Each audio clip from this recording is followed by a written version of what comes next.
সুপ্রিয় দর্শক, আসসালামু আলাইকুম। আপনাদের সবাইকে স্বাগত জানাচ্ছি এখনকার আলোচনায়। আপনাদের সঙ্গে আছি আমি সিরাজুল ইসলাম। দর্শক, ইরান যুদ্ধের পর মধ্যপ্রাচ্যের পরিস্থিতি বদলে যাচ্ছে। সৌদি আরব এরই মধ্যে ইরানের সাথে যোগাযোগ করেছে, একইভাবে যোগাযোগ করছে কুয়েত এবং কাতার। তারা চায় আমেরিকা এতদিন ধরে যে নিরাপত্তার গ্যারান্টি দিয়ে আসছে, সেই নিরাপত্তা গ্যারান্টির সোকল্ড নিশ্চয়তা থেকে বেরিয়ে এখন নতুন করে মধ্যপ্রাচ্যকে সাজাতে। এজন্য তারা ইরানের সাথে সম্পর্ক অন্য মাত্রায় নিতে চায়। এই ধারায় রয়েছে তুরস্ক, মিশর, আর সবার সামনে রয়েছে পাকিস্তান। নতুন মধ্যপ্রাচ্য গড়ে উঠছে, এটা পরিষ্কার। এখানে প্রশ্ন হচ্ছে, এই জায়গায় বাংলাদেশ কি করবে? যদিও বাংলাদেশ মধ্যপ্রাচ্যের দেশ নয়, কিন্তু মধ্যপ্রাচ্যে আমাদের স্বার্থ অনেক বেশি জড়িত। পাশাপাশি মধ্যপ্রাচ্যকে কেন্দ্র করেই বিশ্ব ব্যবস্থায় বড় পরিবর্তন আসতে যাচ্ছে। এই অবস্থায় বাংলাদেশ কোন পথে হাঁটবে, কোন পথে হাঁটা উচিত, কোন পথ বেছে নেওয়া উচিত? সুপ্রিয় দর্শক, আজকের ভিডিওতে এই সব বিষয় নিয়েই বিস্তারিত আলোচনা করব। আশা করি আপনারা সবাই শেষ পর্যন্ত সঙ্গে থাকবেন। আর যদি ভিডিও ভালো লাগে তাহলে লাইক, কমেন্ট, শেয়ার করবেন এবং চ্যানেলটি সাবস্ক্রাইব করে সাথেই থাকবেন। দর্শক, চলুন আজকের এই গুরুত্বপূর্ণ আলোচনায় আমরা একেবারে গভীরে ঢুকে পড়ি।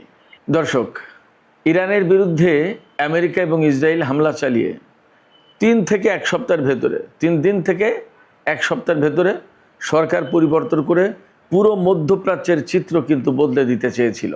কিন্তু সেটা সম্ভব হয়নি শুধুমাত্র ইরানের দৃঢ়তা, তার সামরিক শক্তি, তার সামরিক কৌশল, তার প্রযুক্তিগত উন্নতি এবং তার যে কৌশলগত অবস্থান, পাশাপাশি রাশিয়া এবং চীনের মতো বড় এবং গুরুত্বপূর্ণ মিত্রের সহযোগিতা, পাকিস্তানের মতো একটা প্রতিবেশী রাষ্ট্রের মৌন সমর্থন এবং মধ্যপ্রাচ্যের যেসব দেশ এতদিন আমেরিকার নিরাপত্তা ছাতার নিচেই ছিল, তারা কিন্তু চুপ থেকেছিল। তাদের এই চুপ থাকাটা সমস্ত দৃশ্যপটকে বদলে দিয়েছে।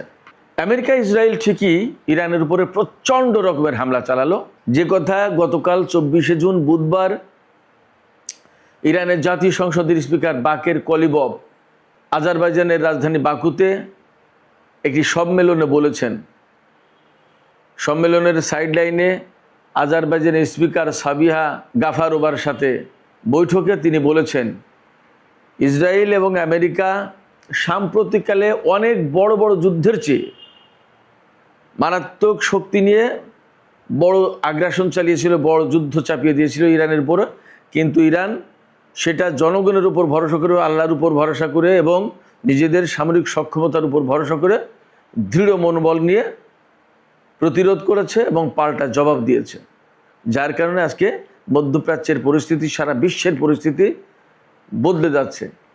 এই যে ইরান যুদ্ধ যে হলো, এই যুদ্ধকে কেন্দ্র করেই তো এখন সারা বিশ্বের রাজনীতি কেন্দ্র আবর্তিত হচ্ছে। সব জায়গায় তো একই আলোচনা। আমেরিকা এবং পশ্চিমা জগতে টালমাটাল হয়ে যাচ্ছে। কি হলো? কংগ্রেসে এক এক রেজুলেশন পাস হচ্ছে, সিনেটে এক এক রেজুলেশন পাস হচ্ছে। রিপাবলিকান দলে ভাঙন দেখা দিচ্ছে বলা যায়। রিপাবলিকান দলের ভোটারদের ভেতরে হতাশা, তারা সমর্থন প্রত্যাহার করে নিচ্ছে ডোনাল্ড ট্রাম্পের উপর থেকে। রাজনৈতিক বিশ্লেষক, সাংবাদিক সবার ভেতরে একই কথা, কি বড় পরিবর্তন ঘটে গেল এবং আমেরিকা কোথায় কোথায় ভুল করলো, ইসরায়েল কোথায় কোথায় ভুল করলো, ইরান কোথায় কোথায় কোন কোন শক্তির বলে এগিয়ে গেল, এই সমস্ত নিয়েই তো আলোচনা হচ্ছে। ফলে এই কথা বলার একদম যথেষ্ট সুযোগ এবং কারণ আছে যে ইরানকে কেন্দ্র করে, ইরান যুদ্ধকে কেন্দ্র করেই এখন বিশ্বের গুরুত্বপূর্ণ সমস্ত ঘটনাবলী আবর্তিত হচ্ছে। এই রকম একটা প্রেক্ষাপটে গতকাল যেমন বাকের কলিবভ আজারবাইজানের রাজধানী বাকুতে আজারবাইজানের স্পিকারের সাথে বৈঠক করেছেন সম্মেলনের পাশাপাশি, তেমনি বৈঠক করেছেন তুরস্কের স্পিকার কুরতুলমুশের সাথে। তুরস্কের স্পিকারের সাথে বৈঠকেও বাকের কলিবভ নতুন মধ্যপ্রাচ্য গঠন, ইসলামিক জোট গঠন, ইসলামিক শাসন ব্যবস্থা গঠন, এগুলোর আহ্বান জানিয়েছেন তুরস্কের প্রতি। এবং তুরস্ক এই যুদ্ধের সময় যে ইরানকে সাপোর্ট দিয়েছে, এই সাপোর্ট দেওয়ার জন্য বাকের কলিবভ তুর্কি স্পিকারকে, তুর্কি জাতিকে, তুরস্কের সরকারকে ধন্যবাদ জানিয়েছেন। একই দিন অর্থাৎ গতকালকেই সৌদি পররাষ্ট্রমন্ত্রী প্রিন্স ফয়সাল বিন ফারহান তিনি টেলিফোন করেছিলেন ইরানের পররাষ্ট্রমন্ত্রী সৈয়দ আব্বাস আরাকচিকে। এই ফোন আলাপে খুবই গুরুত্বপূর্ণ কিছু কথা হয়েছে। ফোন আলাপে ইরানের পররাষ্ট্রমন্ত্রী আমেরিকা এবং ইরানের মধ্যে যে সমঝোতা হয়েছে সেটা কিভাবে ইমপ্লিমেন্ট করা হচ্ছে, কি কি হচ্ছে, এ পর্যন্ত কী কী আলাপ হলো সুইজারল্যান্ডে, এর বিস্তারিত মোটামুটি সৌদি পররাষ্ট্রমন্ত্রীকে জানিয়েছেন। আর সৌদি পররাষ্ট্রমন্ত্রী ইরানের সাথে সহযোগিতা এবং যোগাযোগ থাকা এগুলোর প্রতি গুরুত্ব দিয়েছেন। তিনি বলেছেন যে কূটনৈতিক যোগাযোগ থাকাটা খুব জরুরি এবং আঞ্চলিক বাস্তবতায় এই সহযোগিতা অপরিহার্য হয়ে পড়েছে। তার মানে দাঁড়াচ্ছে ইরান এবং সৌদি আরবের মধ্যে নতুন করে সম্পর্কের পুনর্বিন্যাস হবে। সৌদি আরব এবং ইরানের মধ্যে সম্পর্কের পুনর্বিন্যাস হলে কি হবে? এই জায়গায়ও সেই একই কথা আছে। ইসরায়েল এবং আমেরিকার হামলার পরে যে যুদ্ধ শুরু হলো, সেই যুদ্ধের প্রথম দিনেই ইরান একদম প্রুভ করে দিয়েছে, প্রমাণ করে দিয়েছে সারা বিশ্বের কাছে, বিশেষ করে মধ্যপ্রাচ্যের দেশগুলোর সামনে, যে ইরানের উপরে আমেরিকা এবং ইসরায়েল হামলা চালাতে পারে, কিন্তু ইরান বসে থাকেনি। ইরান পাল্টা জবাব দিয়েছে। ইরানের অনেক নেতা, অনেক গুরুত্বপূর্ণ কর্মকর্তা, মন্ত্রী, সেনা কর্মকর্তা বহু মারা গেছে, দ্যাটস ওকে, ঠিক আছে। বাট ইরান সেখানে থেমে যায়নি, প্রচণ্ডভাবে রুখে দাঁড়িয়েছে এবং জবাব দিয়েছে। কি করলো? প্রথম দিনেই, একেবারে প্রথম দিনেই মধ্যপ্রাচ্যের যে সমস্ত মার্কিন ঘাঁটি ছিল তার বেশিরভাগ ঘাঁটির উপরে একেবারে সিংহ বিক্রমে ইরান ঝাঁপিয়ে পড়ল। এবং দ্বিতীয় দিন অর্থাৎ 1 মার্চ কুয়েতের সেই ক্যাম্প বোয়িং বিমান ঘাঁটি, সেখানে ইরান বিমান হামলা চালিয়েছে। খেয়াল করুন, যুদ্ধের দ্বিতীয় দিনেই, ওই দিন ইরানের হামলায় তো ক্যাম্প বোয়িং একেবারে তছনছ হয়ে গেল। অ্যাট দ্য সেম টাইম কুয়েতের আকাশে 3টা F-15 যুদ্ধ বিমান ধ্বংস হলো। তার কয়েকদিন পরে ইরানের ভেতর অভিযান চালাতে গিয়ে একটা F-15 ধ্বংস হলো। সেই পাইলটকে উদ্ধার করতে গিয়ে কত কীর্তিকলাপ হয়ে গেল, একেবারে অপমানজনক একটা অবস্থা তৈরি হলো আমেরিকার জন্য। তাদের বিমান, হেলিকপ্টার ধ্বংস হয়ে মায়ের খেয়ে বিশ্রী একটা ব্যাপার স্যাপার। এবং সেই অভিযান থেকে ধারণা করা হয় বা বিভিন্ন সূত্রের তথ্য, ইরানের কাছে আমেরিকার বহু সেনা আটক আছে। সেই পাইলট উদ্ধার করার যে অভিযান চালিয়েছিল, সেই পাইলটের গল্প কোথায় গেল? সে পাইলটের কথা বলা হচ্ছে, সে পাইলট এখন অনেকটা ভূত দেখার মতো দেখেছে। তিনি নাকি দেখেছেন জেলিফিশের মতো ড্রোন আসছিল। হয় আবল তাবল দেখেছে, প্রচণ্ড রকমের ভয় পেয়ে তার সামনে তার বিমানের আশপাশ দিয়ে যখন ক্ষেপণাস্ত্র ড্রোন একাধারে যাচ্ছে আসছে, যে কোনো মুহূর্তেই তার বিমান ধ্বংস হয়ে যাবে, এই প্রচণ্ড খারাপ অবস্থায় যখন সে, তখন হয়তো ভয়ের চোটে কি দেখেছে আল্লাহ মালুম, ড্রোন দেখতে গিয়ে দেখেছে জেলিফিশের মতো ড্রোন। এমন হতে পারে, অথবা এমন হতেই পারে যে ইরান এমন প্রযুক্তি ড্রোন আবিষ্কার করেছে বা বানিয়েছে যা সত্যি জেলিফিশের মতো নাচতে নাচতে ঘুরতে ঘুরতে তার দিকে আসে, তাকে থামানোই যাচ্ছে না, যে দিকে যাচ্ছে সেই দিকেই যাচ্ছে, বিমানকে রক্ষা নেই। এবং অ্যাট লাস্ট সে বিমান তো ভূপাতিত হয়েই গেল। সেই জায়গা থেকে আমেরিকার শক্তিমত্তা কিন্তু একদম প্রথম দিকেই দেখিয়ে দিয়েছে। প্রথম দিকেই যখন দেখিয়ে দিল, এরপরে কিন্তু আরব দেশগুলো একদম চুপ, মুখে তালা দিয়ে ফেললো। তারা না ইরানের বিরুদ্ধে যুদ্ধ করলো, না ইরান যে তাদের উপরে হামলা চালাচ্ছে তার বিরুদ্ধে খুব কড়া কোনো প্রতিবাদ করলো। এই টুকিটাকি কিছু কথাবার্তা তো বলতে হয়। এবং ইরান এখানে খুব সচেতনভাবে একটা কাজ করেছে। সেটা কি? সেটা হচ্ছে এই, ইরান কোনো আরব দেশের সহায় সম্পত্তি নিজেদের মালিকানাধীন যা, তার উপরে হামলা চালায়নি। কোনো রাজা বাদশার দরবারে, প্রাসাদে বা কোনো দেশের রাষ্ট্রীয় সম্পদের উপর হামলা চালায়নি। বিশেষ করে কোথায় হামলা চালিয়েছে? শুধুমাত্র সেই সব জায়গায় যেখানে মার্কিন ঘাঁটি, মার্কিন অবস্থান, মার্কিন সেনারা লুকিয়ে আছে, মার্কিন সামরিক সরঞ্জাম রাখা হচ্ছে, সেই সব জায়গায়। এর ভেতর দিয়ে ইরান ওই যুদ্ধের মধ্যেও আরব দেশগুলোকে বার্তা দিল যে আমরা তোমাদের বিরুদ্ধে না, তোমাদের কাছে যে সমস্ত মার্কিন অবস্থান, ঘাঁটি, সেনা সরঞ্জাম আছে, এইগুলোর বিরুদ্ধে আমরা হামলা চালাচ্ছি। Message clear. অতএব আরব দেশগুলো কিন্তু সেই সময় ইরানের বিরুদ্ধে ইসরায়েল এবং আমেরিকার সাথে জোট বেঁধে যুদ্ধ করেছে একটা দেশ, সংযুক্ত আরব আমিরাত। এবং এটা খুব ওপেন সিক্রেট, পরিষ্কার। সংযুক্ত আরব আমিরাতও বলে, আমেরিকা ইসরায়েলও বলে, ইরানও বলে, সবাই জানে। তো 40 দিনের যে প্রচণ্ড যুদ্ধ, সেই যুদ্ধ চলল। সেই যুদ্ধ চলার পরে হার জিত কার কি হয়েছে তা আমরা পরিষ্কার দেখতে পাচ্ছি। মধ্যপ্রাচ্যের ভূ রাজনীতি, মধ্যপ্রাচ্যের মানচিত্র, মধ্যপ্রাচ্যের কৌশলগত নিরাপত্তা, মধ্যপ্রাচ্যে মার্কিন অবস্থান, মধ্যপ্রাচ্যে ইসরায়েলের অবস্থান, তার প্রভাব, যারা তাদেরকে সমর্থন দিয়েছিল ভার্সাস ইরান যেভাবে রুখে দাঁড়িয়েছে এবং ইরানের সাথে যে সমস্ত শক্তি কাজ করেছে, কার কি অবস্থা একদম আমাদের সবার সামনে এখন পরিষ্কার। এই রকম একটা প্রেক্ষাপটে আরব দেশগুলো এইভাবেই ভাবছে এবং আরব দেশগুলোকে ভাবতে আমার কাছে মনে হচ্ছে অনেকটা বাধ্য করছে পাকিস্তান এবং তুরস্ক। গতকাল এক্সের একটা পোস্টে দেখলাম মার্কিন প্রেসিডেন্ট ডোনাল্ড ট্রাম্প বলেছেন তুরস্কের প্রেসিডেন্ট রজব তাইয়িপ এরদোগান নাকি ইরানের পক্ষে ইসরায়েলের বিরুদ্ধে যুদ্ধ করতে চেয়েছিলেন। ডোনাল্ড ট্রাম্প তাকে নাকি নিষেধ করেছেন যে আপনি এই যুদ্ধে জড়াবেন না। তুরস্ক হয়তো পরিস্থিতির কারণে কথাটা রেখেছে। কথা যদি সত্য হয় সেটা একটা দিক, যদি সত্য না হয় সেটা আর একটা দিক। কিন্তু এই মুহূর্তের বাস্তবতা হচ্ছে ইরান যুদ্ধের পরে তুরস্ক এবং পাকিস্তান যথেষ্ট নড়ে চড়ে বসেছে, আমরা দেখতে পাচ্ছি। এবং যা পরিস্থিতি, তাতে আমি যে ভিডিও করি তাতে আপনারা যারা দেখেন তাদের ভেতরে বেশিরভাগ মানুষের ভেতরে কতগুলো প্রত্যাশা আছে আপনারা কমেন্টে জানান, আমি বুঝতে পারি।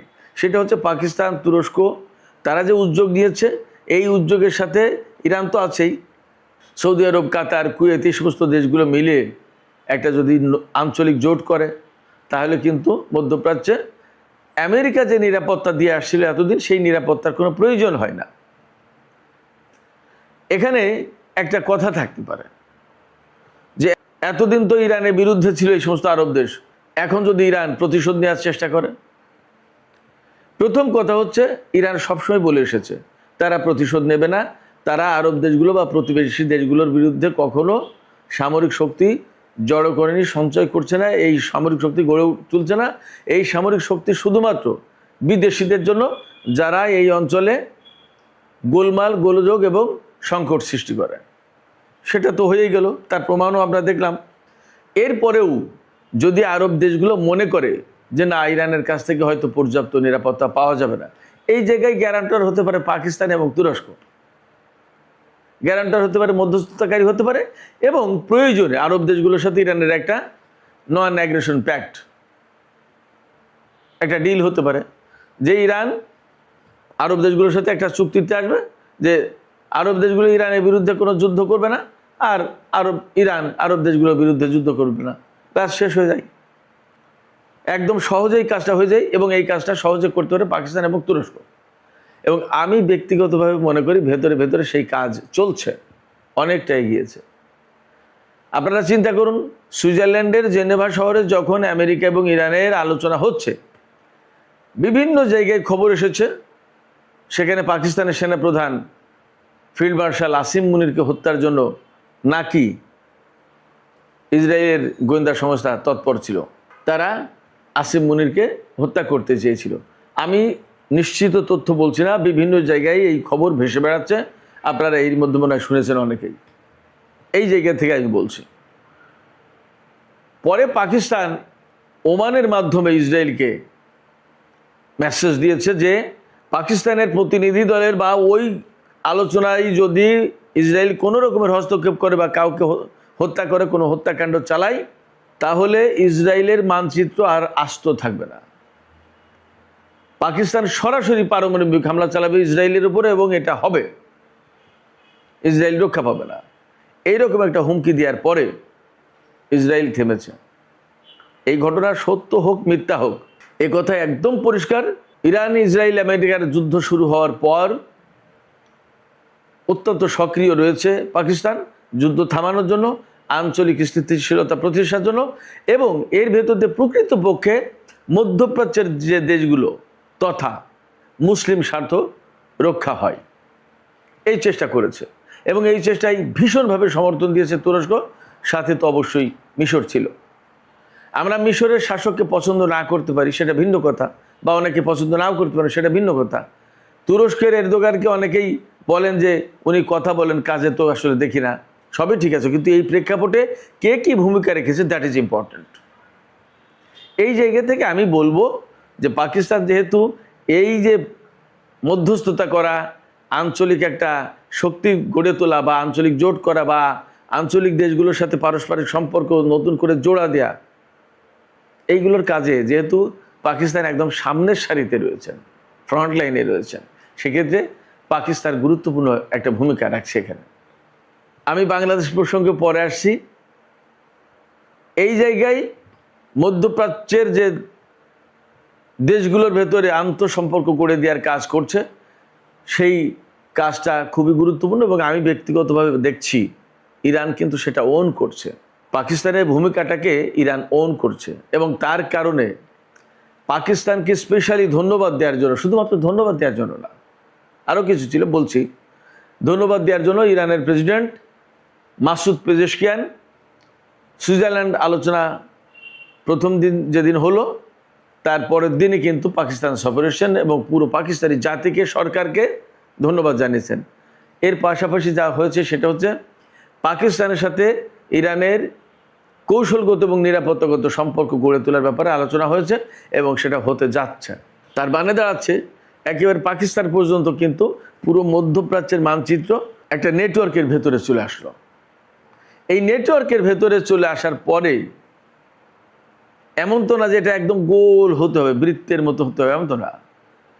এটা এমন হতে পারে বাংলাদেশ, পাকিস্তান, ইরান, ইরাক, তুরস্ক, তারপরে আপনার বাহরাইন, কুয়েত, সৌদি আরব, কাতার, ওমান, এগুলো হতে পারে। মাঝখানে সংযুক্ত আরব আমিরাত থেকে যাচ্ছে। আমি সবসময় বলছি সংযুক্ত আরব আমিরাত কী করবে সেটা সময়ের ব্যাপার। তারা এখনও পর্যন্ত ইসরায়েল, আমেরিকা এবং ভারত এই লবিতেই অ্যাক্টিভ থাকার চেষ্টা করছে।